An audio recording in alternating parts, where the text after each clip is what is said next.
You cannot fight a narcissist with anger, they feed on your reaction.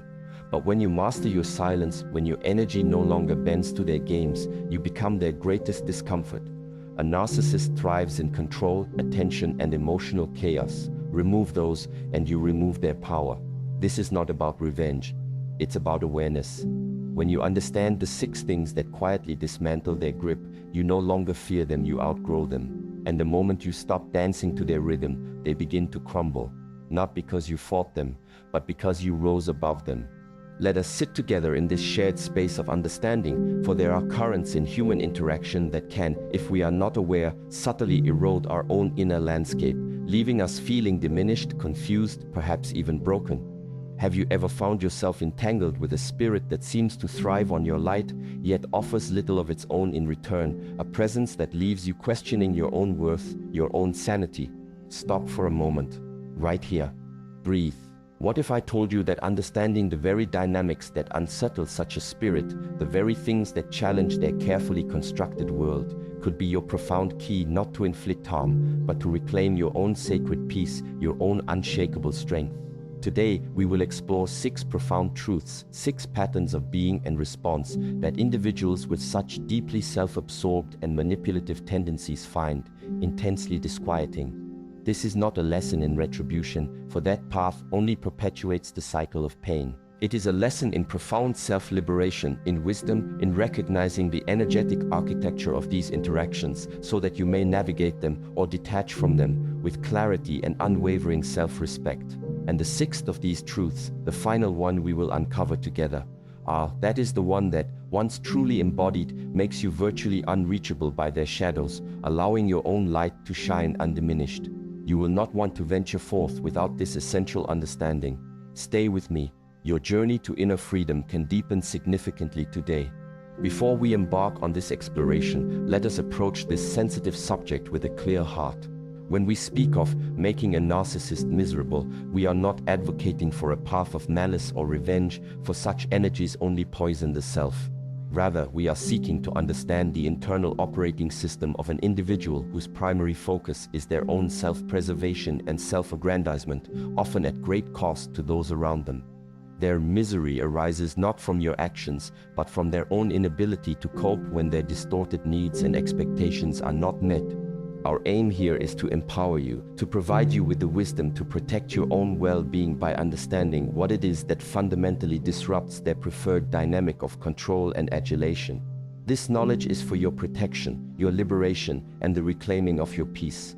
The first thing that deeply unsettles such a spirit, that creates a profound dissonance within their carefully constructed reality, is your genuine, unwavering indifference. The narcissist at their core is like a performer on a stage, desperately in need of an audience, any audience, to validate their existence and their inflated self-image.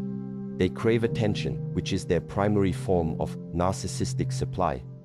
This supply can be positive admiration, praise, adulation, or negative fear, anger, drama that places them at the center. To them, even your anger or distress is a sign that they matter, that they have an impact, that they can elicit a strong emotional response and therefore control your inner state. But genuine indifference, that is a different matter entirely. Indifference is a quiet void where they expect applause or outcry. It is the audience walking away, not in anger, but simply because the show is no longer interesting, no longer relevant. When you cease to react emotionally to their provocations, when their attempts to charm, manipulate, or enrage you are met with a calm, dispassionate detachment, it is as if their very life force is being starved. They have no buttons to push, no emotional levers to pull. Your lack of strong emotional response communicates a powerful message. You no longer have the power to affect my inner peace. Your drama is not my drama. Your stage is not my reality. This is not about playing a game of ignoring them in a calculated, hostile way, for that too is a form of engagement, a negative reaction they can still feed upon. True indifference arises from a place of profound inner healing and detachment on your part. It comes when you have genuinely reclaimed your energy, when you have recognized that your peace is too precious to be mortgaged to their emotional whims. It is the quiet strength of choosing not to participate in their narrative. When they attempt to draw you into an argument and you respond with calm neutrality or simply disengage. When they boast or seek admiration and you offer a polite but uninterested acknowledgement, then turn your attention elsewhere. When they try to guilt trip or manipulate and you simply state your boundary without emotional charge. This lack of energetic fuel is profoundly disorienting for them. Their entire sense of self is often built upon the reflections they see in the reactions of others. When that reflection is calm, clear, and unperturbed by their antics, they are faced with an emptiness, a lack of validation that can be deeply unsettling to their fragile ego. They may escalate their behaviors initially, trying even harder to provoke a response. But if your indifference remains steadfast, rooted in genuine inner peace and self-possession, they often find it deeply frustrating and may eventually seek their supply elsewhere, from someone more easily manipulated or emotionally reactive. This is not an act of aggression on your part. It is an act of profound self-preservation, a quiet declaration of your emotional sovereignty. It is the reclaiming of your stage for your own life's authentic performance. The second pattern of being that profoundly disrupts the narcissist's preferred world order, that challenges their fundamental need for dominance and compliance, is the establishment and unwavering maintenance of firm, clear boundaries. The narcissist operates from a sense of entitlement, often believing that their needs, desires, and opinions are inherently more important than yours, or indeed than anyone else's. They see others not as separate individuals with their own intrinsic worth, but as extensions of themselves or as instruments to be used for their own gratification. Boundaries, therefore, are perceived by them not as healthy expressions of self-respect on your part, but as direct, personal affronts, as acts of rebellion against their perceived authority and their unspoken or sometimes overtly stated rules of engagement. When you clearly articulate what you will and will not accept, what your limits are, and what the consequences will be if those limits are crossed, and then, crucially, you consistently enforce those boundaries, you are sending an undeniable message. I am a sovereign individual. My needs matter. My space is sacred. You do not have the right to trespass. This is deeply antithetical to their worldview. They expect to be able to intrude upon your time, your emotions, your resources, your very sense of self without resistance. Your no, your clearly defined line in the sand, is a direct challenge to their control. Imagine their world as a landscape where they believe they have free rein, able to wander and take as they please. Your boundary is a fence, a clear demarcation of your own territory. They will often test this fence, push against it, try to find ways around it or through it. They may employ a variety of tactics: charm, manipulation. If you really cared about me, you would. Guilt tripping, after all I've done for you. Outright anger, playing the victim. You're being so unfair / cruel / unreasonable, or even feigned misunderstanding. I didn't realize that was a problem. Their goal is to make you doubt your right to have boundaries, to make you feel guilty or selfish for asserting them, to wear you down until you concede. But when your boundaries remain firm, when your no means no consistently and without apology, for you need not apologize for protecting yourself, it creates a significant obstacle to their modus operandi. They are forced to confront the reality that their desires do not automatically supersede your rights. This can trigger intense frustration, rage often referred to as narcissistic rage, or a sullen withdrawal, because it signifies a loss of control, a thwarting of their entitled expectations. It is essential to understand that their negative reaction to your boundaries is not a sign that your boundaries are wrong or unreasonable. On the contrary, it is often a clear indication that your boundaries are necessary and effective in protecting you from their encroachment. Setting boundaries is not an act of aggression, it is an act of profound self-love and self-respect. It is a vital component of any healthy relationship, but it is absolutely non-negotiable when dealing with an individual who has narcissistic tendencies. It requires courage, consistency, and a deep inner conviction that you are worthy of being treated with respect. Each time you uphold a boundary, you reinforce your own sense of agency and diminish their perceived power over you. They may not like your boundaries, in fact, they will almost certainly hate them, but these clear lines are essential for preserving your peace, your energy, and your well-being when navigating such challenging dynamics. It is the act of saying, "My garden is mine to tend, and you are not welcome to trample its flowers." The third truth that causes profound discomfort, even a form of inner torment, for the narcissistic spirit is being held accountable for their actions, and consequently the exposure, however subtle or direct, of their carefully constructed false self. The narcissist lives behind an elaborate facade, an idealized image of themselves that they project to the world, an image of superiority, perfection, infallible judgment, perhaps victimhood if it serves their purpose, or immense charm and generosity. This false self is their shield, their defense mechanism against a deeply insecure and often shame-filled true self that they cannot bear to confront. Therefore, anything that threatens to crack this facade, anything that forces them to look at their own imperfections, mistakes, or the negative impact of their behavior is met with intense resistance and often triggers a powerful defensive reaction. They are masters of blame shifting, denial, projection, and rewriting history to ensure that they always emerge as the blameless party, the misunderstood hero, or the aggrieved victim. They will rarely, if ever, offer a genuine, heartfelt apology that acknowledges true wrongdoing, because to do so would be to admit imperfection, to concede that their idealized self-image is flawed. This is anathema to their entire psychological structure. So, when you or circumstances attempt to hold them accountable, when you calmly and factually point out inconsistencies in their stories, when you refuse to accept their deflections of blame, when you highlight the direct consequences of their actions or inactions, when you simply speak the unvarnished truth about a situation they are trying to distort, you are, in effect, holding up a mirror to their true behavior and, by extension, threatening to expose the cracks in their false self. This can be an intensely uncomfortable, even terrifying experience for them. Imagine someone who has spent their entire life wearing a heavy, ornate mask, believing that this mask is their true face. The prospect of that mask slipping, revealing what lies beneath, is deeply threatening. Their reactions can range from outright denial that never happened, to aggressive counterattacks turning the blame onto you, accusing you of being too sensitive, crazy, or malicious, to gaslighting, making you doubt your own memory and perception of reality, to playing the martyr to elicit sympathy and deflect accountability. The goal is always the same: to protect the false self at all costs, to avoid the crushing weight of shame and inadequacy that they associate with their unmasked imperfections.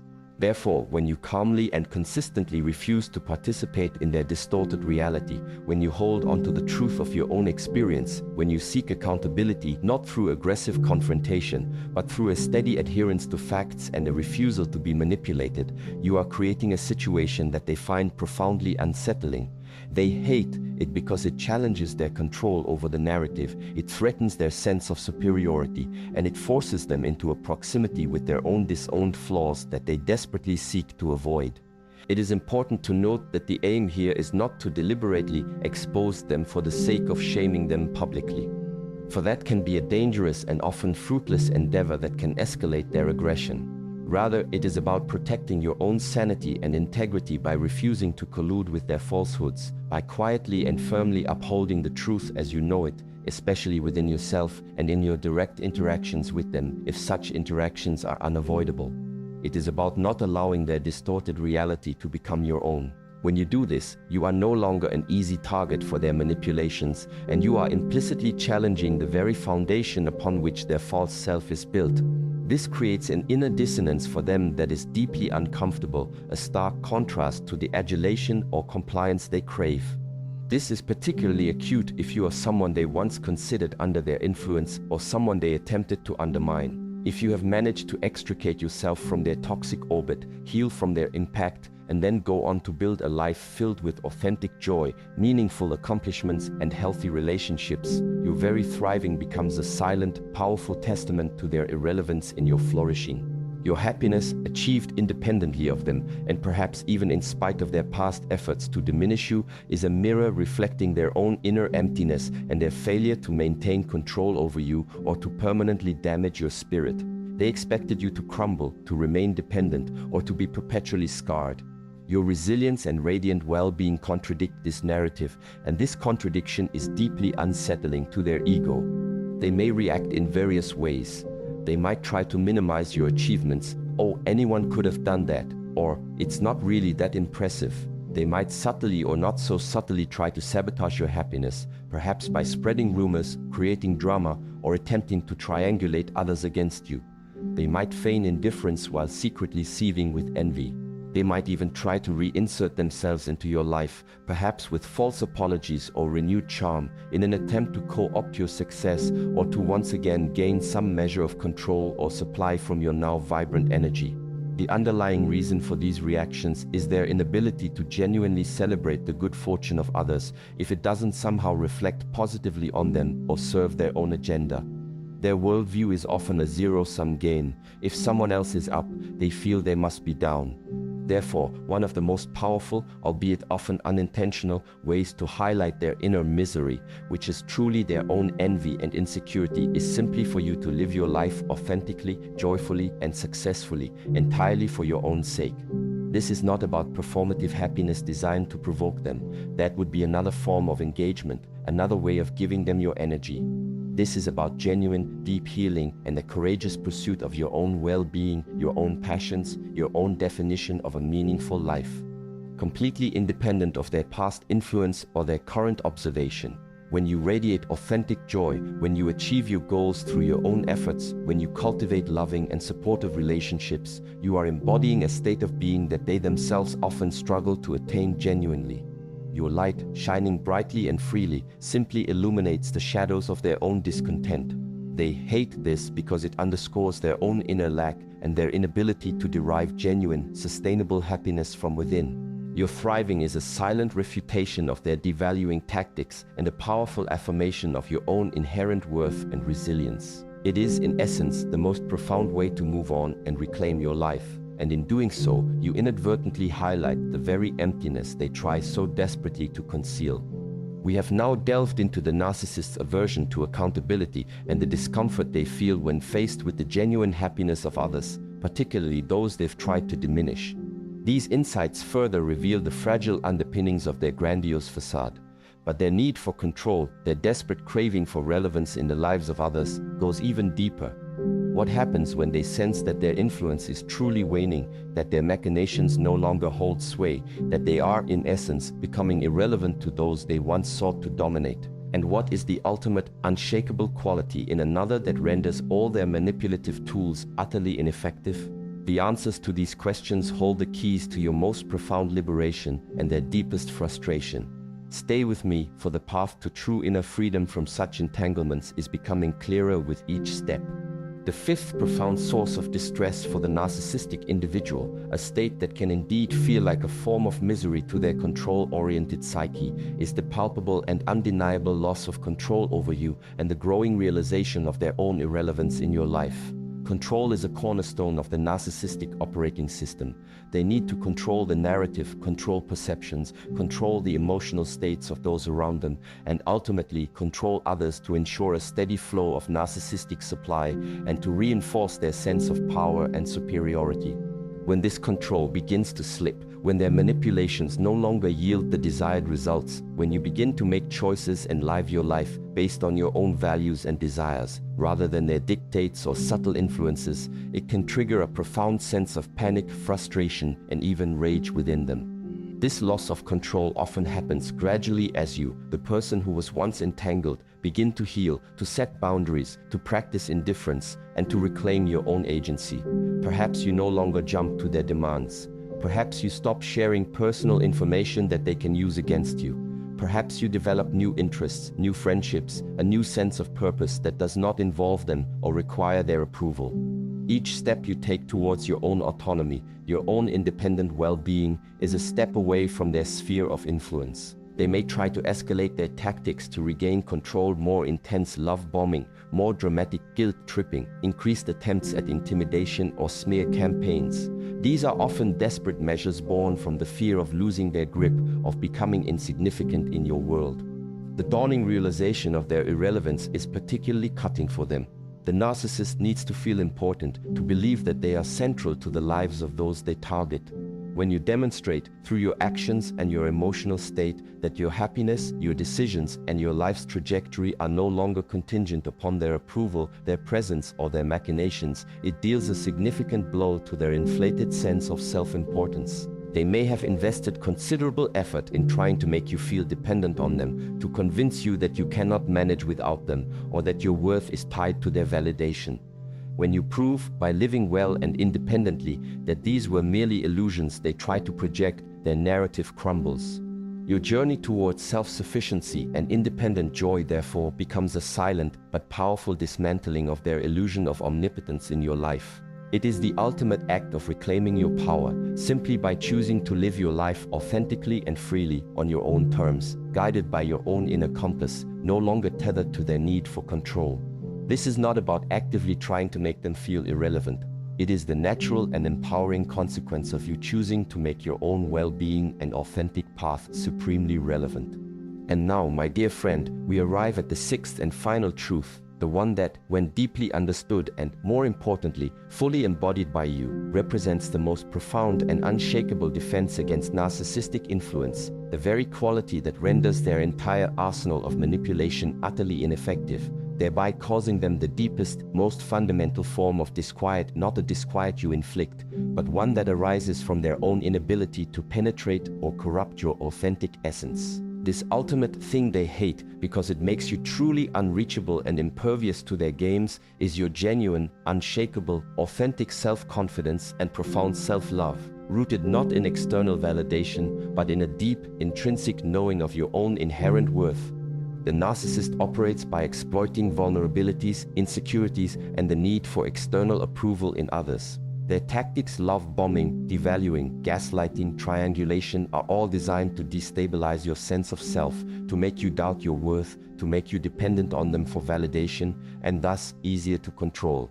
They are skilled at finding those unhealed parts of you, those areas where your self-esteem may be fragile, and leveraging them for their own gain. But when they encounter someone who possesses a core of genuine self-love, someone whose confidence emanates from a deep inner wellspring of self-acceptance, someone who does not need their approval or fear their disapproval to feel whole and worthy, their entire playbook becomes useless.